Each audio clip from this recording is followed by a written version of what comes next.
ओम श्री परमात्मा नमः।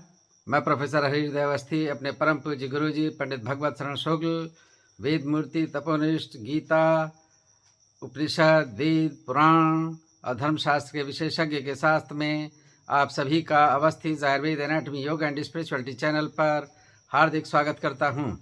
हम लोग गीता के 12वें अध्याय में प्रवेश कर चुके हैं और आज वह प्रारंभ होगा जो भक्ति योग नामक अध्याय है।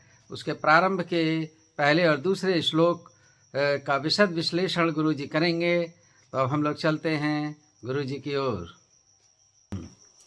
त्वमेव माता च पिता त्वमेव बंधुश्च सखा त्वमेव विद्या द्रविणं त्वमेव सर्वं मम देव देव वसुदेव सुतं देवं कंसचाणूरमर्दनं देवकी परमानंदम कृष्णं वंदे जगद्गुरुम्। इस चैनल से संबद्ध सभी विद्वद्गण, सभी जिज्ञासु छात्रवृंद, सहृदय सज्जनगण और इस चैनल के संस्थापक एवं प्रबंधक आचार्य हरिहृदय अवस्थी जी, गीता के प्रत्येक अध्याय किसी न किसी एक योग विशेष के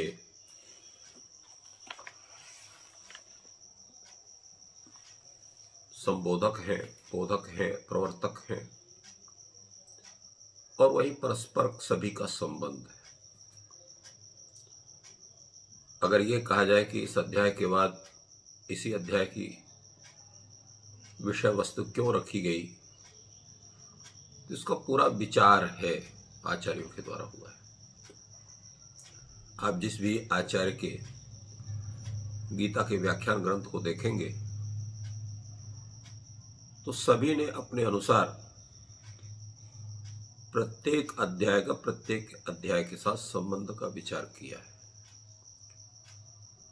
आज हम लोग भक्ति योग नामक 12 अध्याय की चर्चा करेंगे। तो इस अध्याय को यहां पर क्यों रखा गया, इसकी भी थोड़ा सा विवेचना करना चाहेंगे। 10वें अध्याय में भगवान ने अपने विभूतियों को बतलाया और 11वें अध्याय में उन्होंने अपने विश्व रूप का दर्शन कराया और इसके बाद ये भक्ति योग नामक अध्याय को रखा। इसका मुख्य कारण क्या है, भक्ति का स्वरूप क्या है और इसको यहां पर क्यों रखा गया। ये बहुत से इस तरह से प्रश्न हम लोगों के मस्तिष्क में उठते हैं।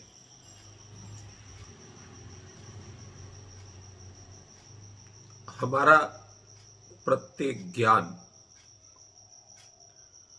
विज्ञान के सहित है, इसलिए गीता में कहा गया है ज्ञानम विज्ञान सहितम। बहुत से लोग ज्ञान को विज्ञान से बड़ा मानते हैं, उनको मालूम ही नहीं कि ज्ञान क्या है और विज्ञान क्या है।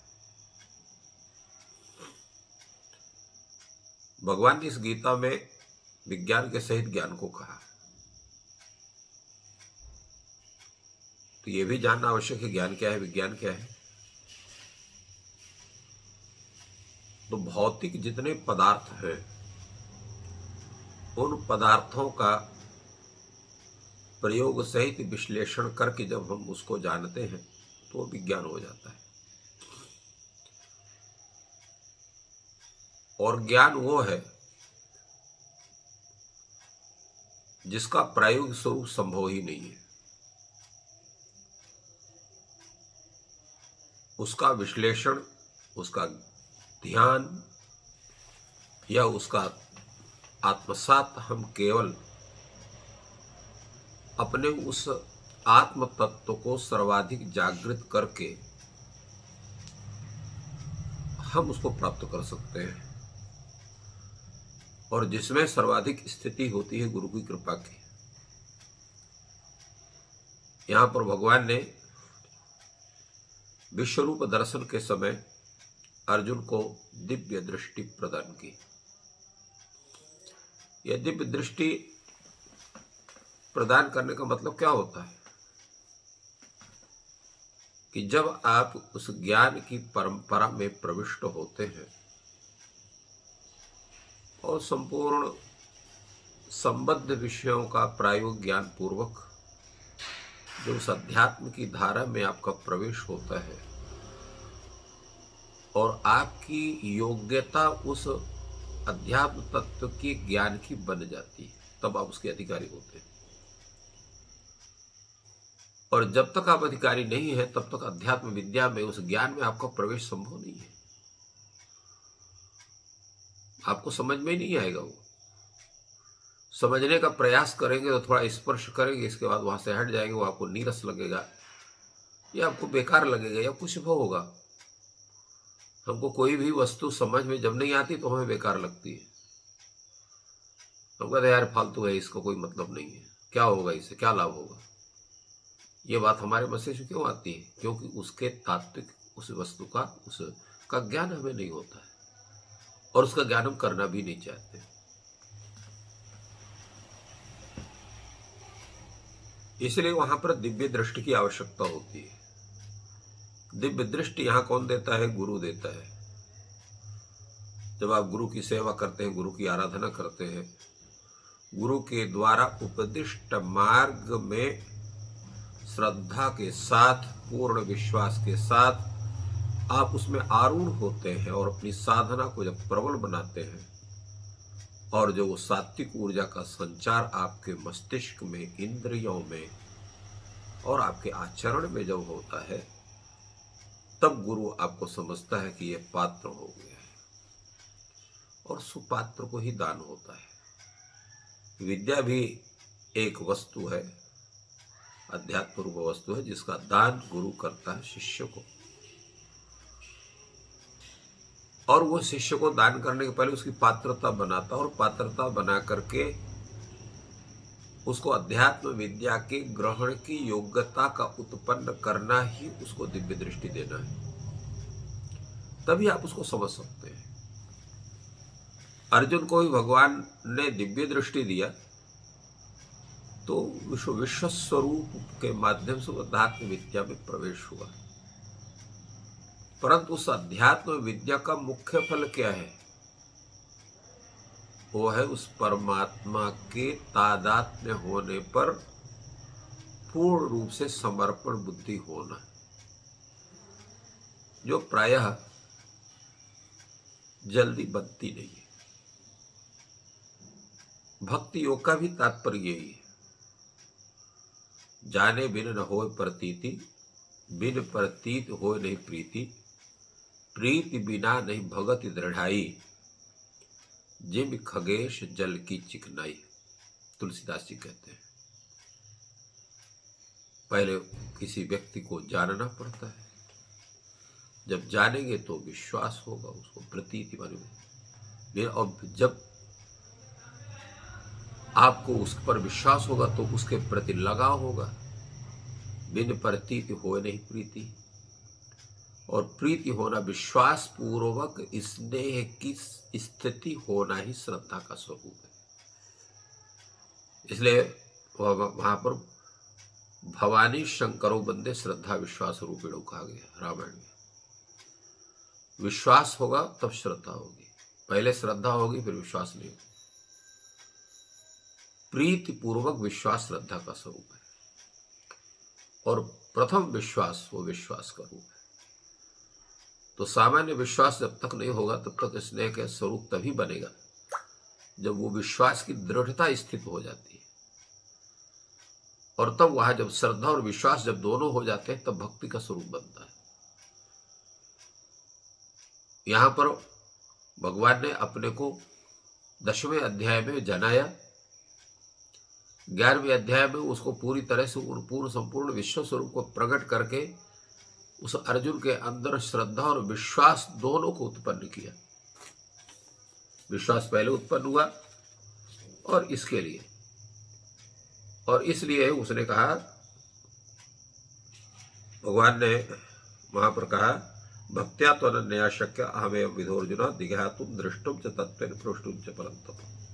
तुम्हारे अंदर भक्ति है, इसलिए भक्ति के कारण ही मैं यह स्वरूप को उनको दिखाया हूँ। मैं नहीं दिखा सकता इसको, क्योंकि सुदर्दर्श विदम रूपम दृष्टवानस्य अनुभव, ये अत्यंत दुर्लभ है, इसको किसी भी तरह से दिखाया नहीं जा सकता है। तो इसलिए भगवान ने यहाँ पर भक्ति योग का अर्जुन को उपदेश किया। और अर्जुन जब ये जानते हैं कि परमात्मा के उस तात्विक स्वरूप का दर्शन बिना भक्ति के संभव नहीं है, तो भक्ति पदार्थ क्या है, भक्ति को हम कैसे जानेंगे, इस विषय में अर्जुन भगवान से प्रश्न करता है। अर्जुन उवाच एवं सतत युक्ताये भक्तास्त्वं पर्युपासते ये चाप्यक्षरमव्यक्तम तेषां के योगवित्तमः। भगवान की उपासना कौन कर सकते हैं? सतत युक्ता, क्योंकि भगवान ने पूर्व में कहा है भक्ति का पहला एक स्वरूप 11वें अध्याय में भगवान ने कहा मत कर्म कृत मत परमः मत भक्ता संगवर्जिता निर्वैरा सर्वभूतेषु यस मामेति पांडव। जो मेरे लिए यही कर्म करता है, मेरा परायण है, मेरा भक्त है, जितने भी अनेक प्रकार की आसक्तियां उनसे रहित है, निर्वैर है, किसी भी प्राणी के प्रति उसका वैर भाव नहीं है, ऐसा व्यक्ति मुझे प्राप्त कर सकता है, मेरे भक्त का स्वरूप हो सकता है। तो भगवान ने अर्जुन ने कहा कि इस तरह से जो आपने बतलाया, इन गुणों से जो विशिष्ट व्यक्ति है, और वह गुण विशिष्ट व्यक्ति आपको, वह भक्त होकर के आपकी जो सर्वथा उपासना करता है, त्वाम पर्युपासते। और इसमें एक हो गए, दूसरे क्या है कि जो केवल अव्यक्त की आराधना करता है, जो अक्षर अव्यक्त की आराधना करता है, उनकी उपासना करता है। तो ये जो दोनों तरह के भक्त हुए, दोनों तरह के व्यक्ति हुए,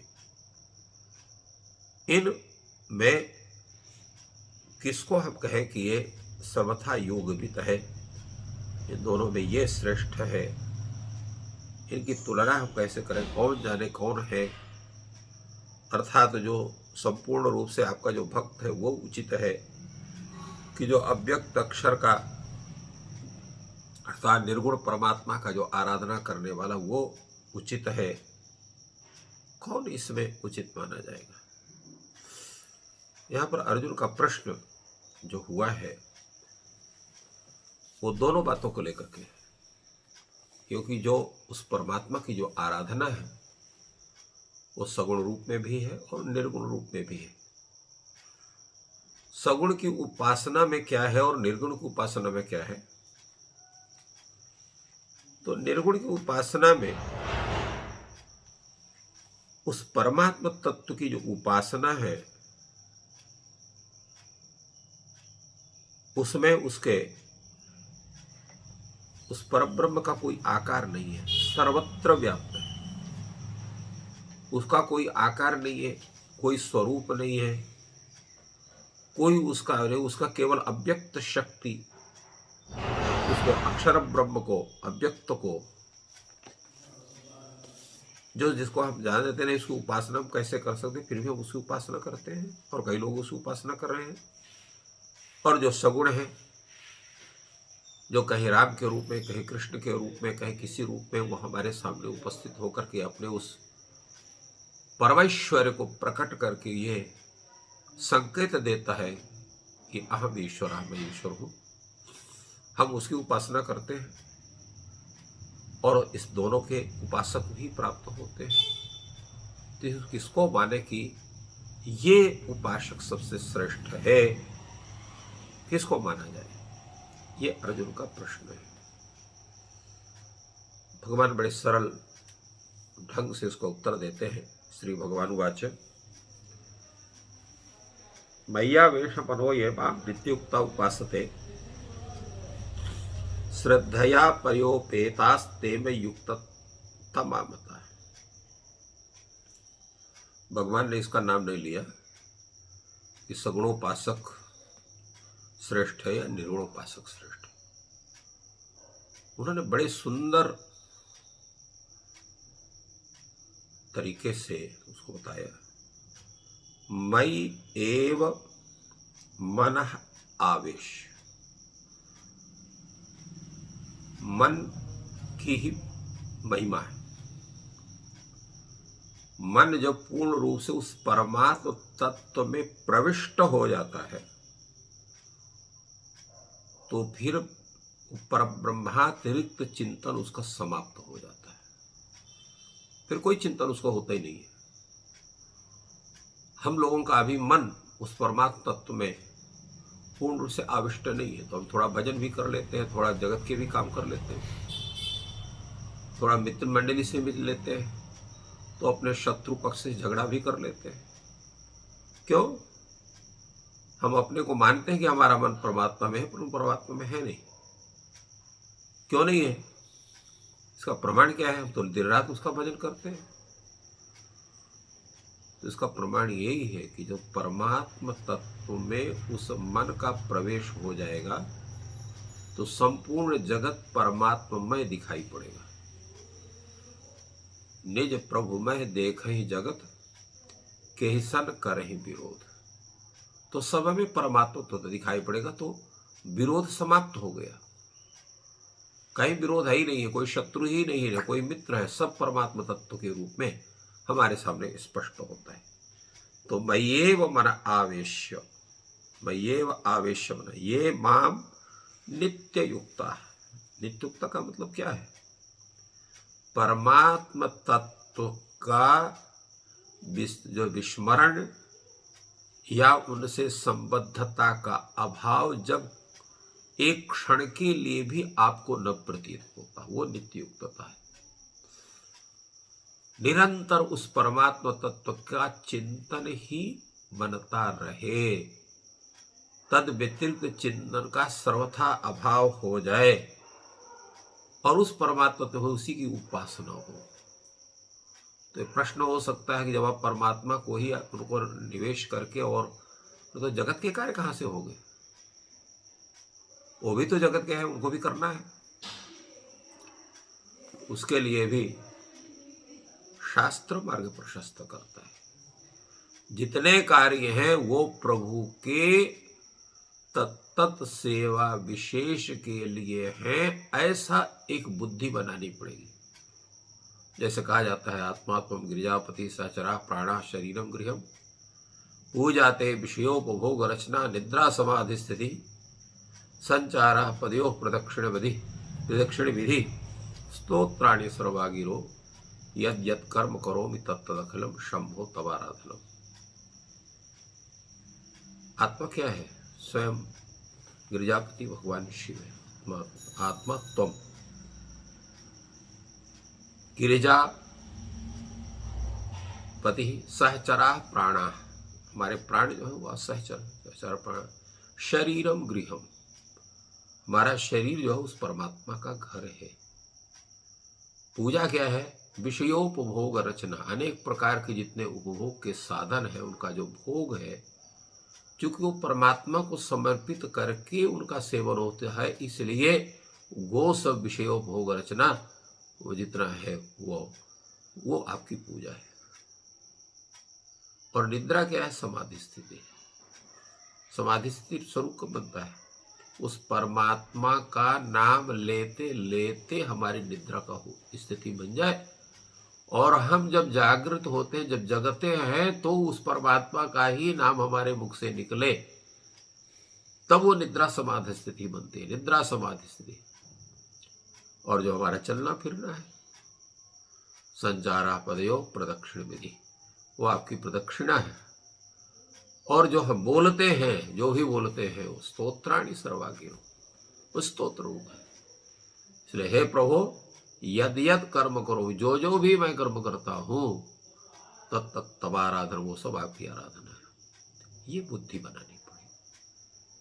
आप अध्यापक हैं, आप परमात्मा तत्व सभी छात्रों में देख करके और परमात्मा से अपने के सामने अपने ज्ञान को प्रकट करते हैं। तो वो छात्र भी आपके लिए परमात्मा स्वरूप हो गए। आप चिकित्सक हैं तो प्रत्येक रोगी में की सेवा करके परमात्मा की सेवा आप कर रहे हैं। इंजीनियर हैं तो तत्व कार्य विधान में आप उस परमात्मा तत्व को देखेंगे।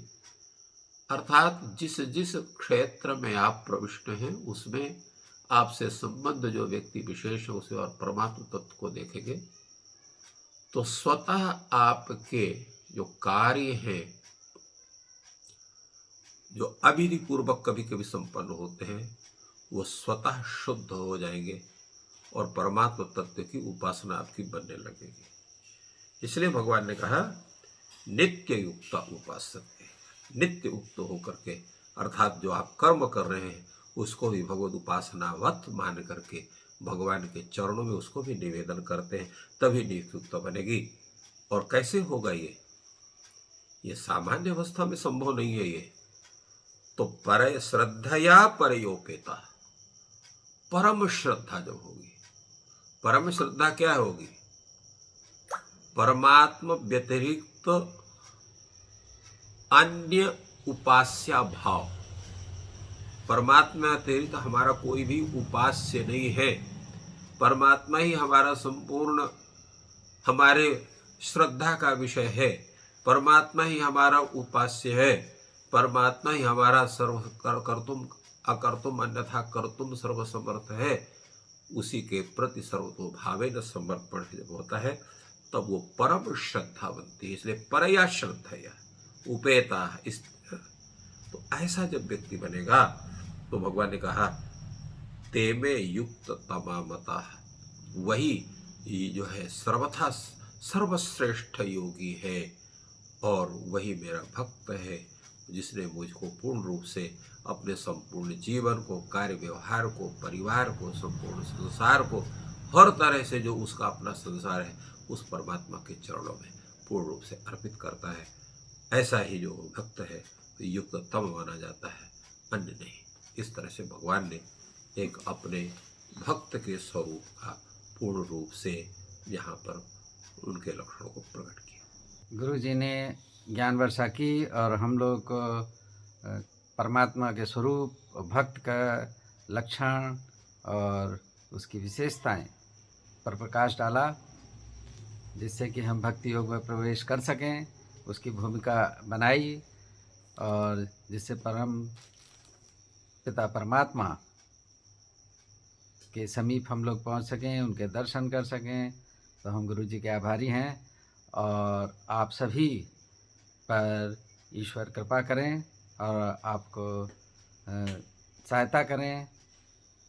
इस हेतु इन वीडियो को आप कृपया शेयर करें और लाइक करें और अपने परिजनों तक पहुंचाएं, जिससे उनको भी लाभ हो सके। आपका दिन शुभ हो। धन्यवाद।